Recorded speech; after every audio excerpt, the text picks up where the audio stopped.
Hello guys, welcome back to my YouTube channel with another video. तो आज की इस वीडियो को लेके मैं बहुत ज़्यादा एक्साइटेड हूँ क्योंकि अब से हमारे चैनल पे आपको डेली एनालिसिस की वीडियो मिला करेगी।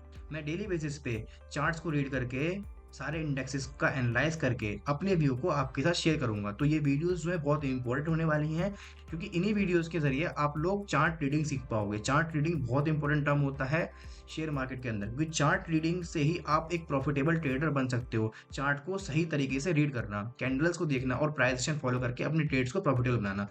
तो ये सब जो टर्म्स हैं आप धीमा धीमा हमारे इन वीडियोस को देख के सीख जाओगे। तो आपको कोई भी वीडियो मिस नहीं करनी है और डेली वीडियोस को बहुत ध्यान से सुनना है और देखना है।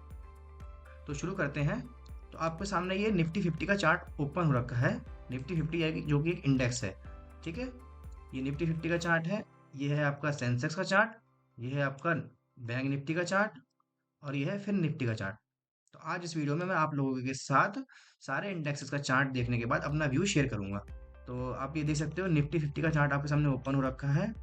अगर आप ध्यान से देखो तो निफ्टी 50 जो है अपने निफ्टी 50 जो है इस टाइम पे ऑल टाइम हाई पे ट्रेड कर रहा है। ठीक है, अगर आप सेंसेक्स को देखो तो सेंसेक्स भी ऑल टाइम हाई पे ट्रेड कर रहा है।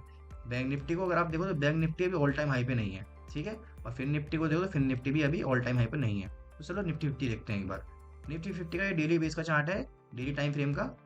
अगर आप ध्यान से देखो तो ये देखिए दो कैंडल जो है जिस टाइम पे निफ्टी 50 ऑल टाइम हाई पे ट्रेड कर रहा था उसके बाद एक डाउन साइड आया।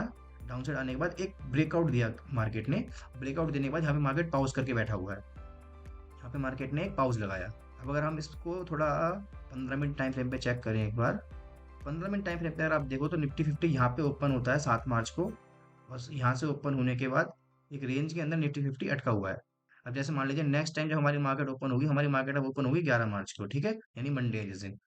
अब हम देखते हैं हमारी मार्केट जब ओपन होगी तो किस अकॉर्डिंग हमें ट्रेड लेनी चाहिए। अब हमारे तीन सिनेरियोज बन सकते हैं। तीन सिनेरियो में से पहला सिनेरियो तो ये हुआ कि मार्केट जो है 22,480 के आसपास ट्रेड कर रहा है। अब मार्केट अगर 22,480 के आसपास ही अगर ओपन होता है तो उस टाइम पे हम ट्रेड इंस्टेंटली कोई ट्रेड इनिशिएट नहीं करेंगे क्योंकि हम उस टाइम प्राइस एक्शन का वेट करेंगे कि मार्केट किस साइड मूव कर सकता है। अगर मार्केट यहाँ से ऊपर जाने के बाद मार्केट अगर यहाँ से ऊपर जाने के बाद और यहाँ पे ट्रेड करना स्टार्ट करता है, कुछ घंटों यहाँ पे टाइम बिताता है, उसके बाद फिर ब्रेकआउट देता है, तो हम यहाँ पे कॉल साइड की एंट्री बाय कर सकते हैं। और अगर मार्केट यहाँ से डाउन साइड आने के बाद यहाँ पे ट्रेड करना शुरू करता है, कुछ टाइम तक वो फिर ब्रेक डाउन देता है, तो हम यहाँ पे पुट साइड की एंट्री बना सकते हैं। अगर ये तो पहला सिनेरियो हो गया। दूसरे सिनेरियो में अगर मार्केट मान लेते हैं, अगर आपका मार्केट अगर गैप अप ओपन होता है, इस ये जो रेंज है इस रेंज को ब्रेक करके मार्केट यहाँ पे ओपन होता है। मार्केट जैसे यहाँ पे ओपन होता है और यहाँ पे ओपन होते ही पहली कैंडल ग्रीन बनाता है और दूसरी कैंडल जो है पहली कैंडल ग्रीन बनाता है और दूसरी कैंडल इसके ऊपर बननी शुरू होती है, तो हम यहाँ पे हमारी कॉल साइड बाय करके हम कुछ प्रॉफिट बुक कर सकते हैं। ठीक है, ये दूसरा सिनेरियो हो गया। अब तीसरा सिनेरियो क्या बनता है मार्केट में, अगर अगर मार्केट इस रेंज को ब्रेक करके मार्केट गैप डाउन ओपन होता है और गैप डाउन ओपन होने के बाद यहाँ पे एक रेड कैंडल बनाता है। रेड कैंडल बनने के बाद इसके लो को ब्रेक करके नीचे ट्रेड करना शुरू करता है, तो हम इस टाइम पे तो हम यहाँ पे एक पुट साइड की एंट्री बना के कुछ प्रॉफिट बुक कर सकते हैं। ठीक है, तो ये तो रहा निफ्टी 50 का व्यू। हम देखते हैं सेंसेक्स का व्यू एक बार। सेंसेक्स के अंदर अभी अगर अगर आप देखो तो सेंसेक्स का अगर आप डेली टाइम फ्रेम में चार्ट मैंने आपको दिखा दिया था, डेली टाइम फ्रेम में सेंसेक्स अभी ऑल टाइम हाई पे ट्रेड कर रहा है, ऑल टाइम हाई पे। और सेम इसने यहाँ पे भी ऑल टाइम हाई ट्रेड करने के बाद यहाँ पे अपना ब्रेकआउट दिया, यहाँ पे एक पाउज लिया है। पाउज लेने के बाद अगर हम 15 मिनट के टाइम फ्रेम पे अगर हम देखें तो सेंसेक्स जो है एक रेंज के अंदर है। अगर मार्केट यहीं पे अगर पहले सिनेरियो में अगर सेंसेक्स यहीं पे अगर साइडवेज ओपन होता है, साइडवेज ओपन होने के बाद अगर अपसाइड जाके यहाँ पे ट्रेड करना शुरू करता है और अपसाइड ब्रेकआउट देता है, तो यहाँ पे हम कॉल साइड बाय कर सकते हैं। और यहाँ पे डाउन आने के बाद अगर यहाँ पे अगर ट्रेड करता है और फिर ब्रेक डाउन देता है तो यहाँ पे हम पुट साइड बाय कर सकते हैं। ठीक है, और अगर दूसरा केस आपका ये बनता है अगर सेंसेक्स अगर आपका अपने इस रेंज से बाहर यहाँ पे ओपन होता है, गैप अप ओपन होता है, गैप अप होने के बाद अगर ग्रीन कैंडल पहली बनती नजर आती है और दूसरी कैंडल उसके ऊपर ट्रेड करना शुरू करती है, तो हम यहाँ पे कॉल साइड की एंट्री बनाकर कुछ प्रॉफिट बुक कर सकते हैं। और तीसरा सिनेरियो आपका सेव, अगर मार्केट यहाँ पे गैप डाउन ओपन होता है, गैप डाउन ओपन होने के बाद यहाँ पे ओपन होता है और यहाँ पे पहली कैंडल रेड रेड बनाता है, रेड ग्रीन नहीं रेड बनती है, और दूसरी कैंडल भी इसके नीचे ट्रेड करना शुरू कर दे, तो हम यहाँ पे एक पुट साइड एंट्री बना के कुछ प्रॉफिट बुकिंग कर सकते हैं। ठीक है, अब अगर आप निफ्टी बैंक को देखो, बैंक निफ्टी को देखो, तो बैंक निफ्टी एक बहुत अच्छा व्यू नजर आ रहा है बैंक निफ्टी का। पहले हम डेली टाइम फ्रेम देख लेते हैं। डेली टाइम फ्रेम पे अगर आप देखो तो बैंक निफ्टी जो था, बैंक निफ्टी जो है वो एक रेंज के अंदर फंसा हुआ था कुछ टाइम तक। ये इसकी एक रेंज है। ठीक है, और आप इस रेंज को ध्यान से देखो, एक ये रेंज है और एक ये रेंज है। ठीक है, ये दो रेंज है बैंक निफ्टी की। अब इस दो रेंज को अगर आप ध्यान से देखो तो निफ्टी बैंक ने यहाँ से ऊपर आते आते निफ्टी बैंक ने यहाँ से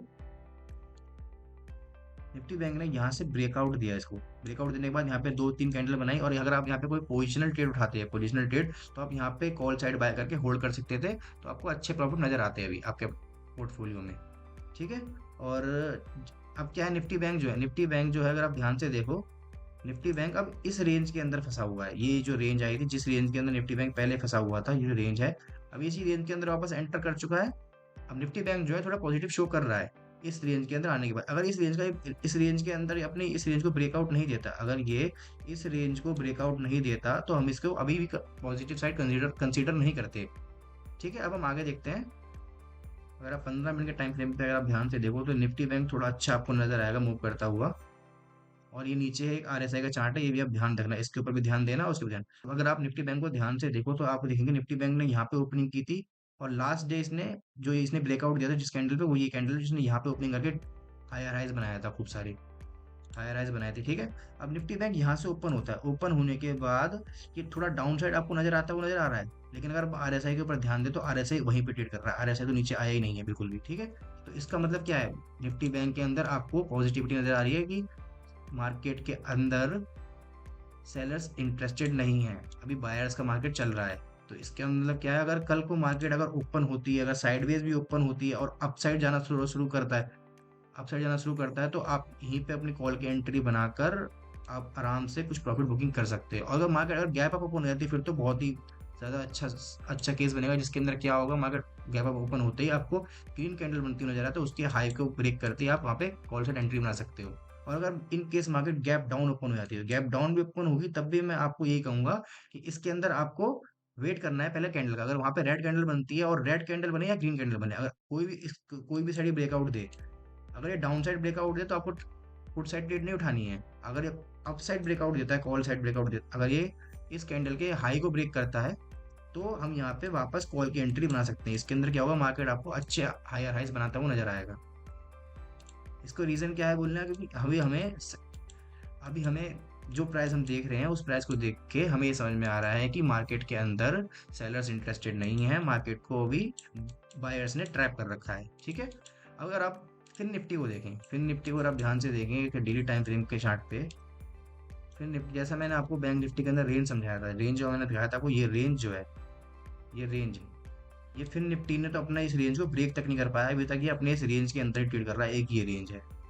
अगर आप इस रेंज को देखो, तो यहाँ पे फिर निफ्टी ने अभी तक अपनी रेंज को ब्रेक नहीं किया, तो अभी तक हम फिर निफ्टी के अंदर पॉजिटिव साइड नोट नहीं कर पा रहे हैं कि निफ्टी के अंदर फिर निफ्टी पॉजिटिव है या नहीं। तो 15 मिनट के चार्ट में आपको दिखाऊं, अगर आप मान लेते हैं गैप अप ओपन हो जाता है, गैप अप ओपन होते ही तो आपको कोई सोचना नहीं है, समझना नहीं है, आप एग्रेसिवली कॉल को बाय कर सकते हो, बहुत अच्छे आपको टारगेट्स फिर निफ्टी के अंदर देखने के लिए नजर आएंगे। अगर ये पुट साइड, अगर ये गैप डाउन ओपन होता है, गैप डाउन ओपन होता है, तो गैप डाउन के अंदर थोड़ा मार्केट थोड़ा कंफ्यूजिंग रहेगा कि इस टाइम पे, क्योंकि जो निफ्टी फिर निफ्टी 50 है, सेंसेक्स है, निफ्टी बैंक है, ये सबके सब थोड़ा पॉजिटिव नोट नजर करवा रहे हैं, पॉजिटिव नोट दिखा रहे हैं, और फिर निफ्टी जो है अभी थोड़ा पॉजिटिव पॉजिटिव नोट नहीं दे रहा है। लेकिन अगर अगर ये गैप अप ओपन होता है, अगर फिर निफ्टी यहाँ पे आपका कहीं ओपन होता है इस एरिया में, तो आप एग्रेसिवली कॉल बाय कर सकते हैं, फिर निफ्टी के अंदर आपको बड़े टारगेट्स दिखने नजर आएंगे। अगर यहाँ पे अगर गैप अप ओपन ना होकर भी, अगर ये साइडवेज, अगर यहाँ पे फिर निफ्टी ओपन होता है, फिर निफ्टी अगर यहाँ पे कहीं ओपन होता है, उसके बाद कोई प्राइस एक्शन बनता है अप साइड का, तो आप फिर भी कॉल बाय कर सकते हैं। और पुट साइड अगर ओपन होता है, तो आप उस टाइम पे पुट को होल्ड, पुट बाय ना करें, क्योंकि पुट के अंदर अभी एग्रेसिव पुट बाय करने का सिनेरियो नहीं बन रहा है, जैसे हम बाकी 3 इंडेक्स को देख पा रहे हैं। ठीक है। तो ये तो हमारा एनालिसिस था चारों इंडेक्सेस को लेकर। ठीक है।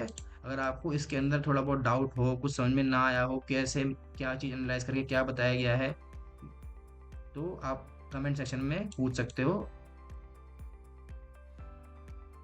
ठीक है। और मैं आपको कुछ कीटर्स बता देता हूँ, जैसे मान लीजिए ये होता है रेजिस्टेंस, ये होता है सपोर्ट, ये है सपोर्ट, ये है सपोर्ट। ऐसे सपोर्ट क्रिएट होते हैं मार्केट में, जहां से मार्केट रिवर्स होता है, बार बार वहां पे ट्राई करता है आने का, बार बार उसको ब्रेक नहीं कर पाता, तो वो सपोर्ट की तरह काम करता है। और जहां से मार्केट डाउन साइड आता है, मान लीजिए यहाँ पे मार्केट ने आने की कोशिश करी, लेकिन ये डाउन साइड यहाँ से आ गया, तो ये रेजिस्टेंस की तरह काम करता है। ये होते हैं सपोर्ट और रेजिस्टेंस। इन चीज़ों का आपको बहुत ध्यान रखना है अच्छे से एकदम। ठीक है। सपोर्ट रेजिस्टेंस क्या होता है, मैंने आपको थोड़ा बहुत बता दिया, और बाकी आने वाले वीडियोस में आप और अच्छे से समझ पाएंगे। अगर आप निफ्टी फिफ्टी को दोबारा ध्यान से देखें, एक चीज मैं आपको बता सकता हूँ, एक जो ये पॉइंट है आपको नजर आ रहा होगा, ये पॉइंट, ठीक है, ये एक, जब निफ्टी 50 जो था, निफ्टी 50 ऊपर आना शुरू हुआ और ऊपर आने के बाद इस पॉइंट पे इसने एक स्विंग बनाया। तो जो लास्ट स्विंग होता है मार्केट का, मार्केट हमेशा अपने लास्ट स्विंग को बहुत अच्छे से रिस्पेक्ट करता है। तो जैसे मान लीजिए मार्केट यहाँ पे क्लोज हुआ था, यहाँ पे मार्केट ओपन हुआ था 7 तारीख को, मार्केट यहाँ ओपन हुआ था, ओपन में यहाँ पे ट्रेड होना शुरू हुआ, डाउन साइड आया। डाउन साइड आने के बाद जैसे ही मार्केट ने अपने इस स्विंग को रिस्पेक्ट किया, रिस्पेक्ट करने के बाद तुरंत रिवर्सल आपको देखने के लिए नजर आया इसके अंदर। आप जैसे आप रिवर्सल देखते हो यहाँ पे आपको 100 से 150 पॉइंट की रैली नजर आई है, आप इसके अंदर अच्छा खासा प्रॉफिट बुकिंग कर सकते थे। तो आप थोड़ा और जूम करके थोड़ा और छोटे टाइम फ्रेम पे आने के बाद आप देख सकते हो जैसे कि ये इसका स्विंग था, इस स्विंग पे इसने इसको रिस्पेक्ट किया, एक ग्रीन कैंडल बनाया। ग्रीन कैंडल बनाने के बाद यहाँ पर आप इजीली कॉल बाय कर सकते थे, क्योंकि स्विंग को रिस्पेक्ट करके जब ग्रीन कैंडल बनता है तो उसके अंदर बहुत हद तक चांस होते हैं कि मार्केट हमारा ऊपर जाएगा, थोड़ा सा मार्केट हमें कॉल साइड में थोड़ा नजर आएगा। यहाँ हमारा स्टॉप लॉस होता, यहाँ हमारा एंट्री होता और हमारा टारगेट हमारा कम से कम 50 से 100 पॉइंट का आपका टारगेट रहता, आप आराम से बहुत अच्छी आपको रील देखने को मिलती। ठीक है, तो ये सब कुछ पॉइंट्स हैं जो आपको आने वाले टाइम में धीमा धीमा मार्केट देखेंगे तो आपको समझ में आएगा कि मार्केट कैसे काम करता है, प्राइस एक्शन को फॉलो कैसे करते हैं। तो thank you guys for watching this video. आज की इस वीडियो के लिए बस इतना ही। आज मैंने आपको निफ्टी 50, सेंसेक्स, निफ्टी बैंक और फिर निफ्टी का एनालाइज बताया, अपने अपने व्यू को मैंने आपके साथ शेयर किया है।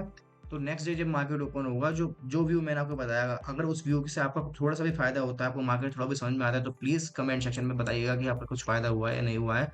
और अगर वीडियो आपको अच्छी लगी हो, कुछ आपको वैल्यूएबल कंटेंट नजर आया हो, तो आप वीडियो लाइक कर सकते हैं और आप अपने दोस्तों के साथ शेयर कर सकते हैं। जो भी शेयर मार्केट की नॉलेज लेना चाहता है, जो शेयर मार्केट सीखना चाहता है, उनके साथ हमारी वीडियो शेयर करें। और ध्यान रहे, अगर आपको मार्केट में प्रॉफिट बनाना है तो डिसिप्लिन हमेशा फॉलो करना है, आपको मार्केट के अंदर अपने रूल्स को फॉलो करना है, साइकोलॉजी के टर्म्स को फॉलो करना है, प्राइस एक्शन फॉलो करना है, चार्ट को पढ़ना सीखना है। चार्ट पढ़ना बहुत इंपॉर्टेंट है मार्केट के अंदर, आप चार्ट पढ़ना सीख पाओगे तभी आप प्रॉफिटेबल ट्रेडर बन पाओगे। ठीक है सर, ओके फ्रेंड, तो चलते हैं। Till then keep learning and keep trading on the basis of facts.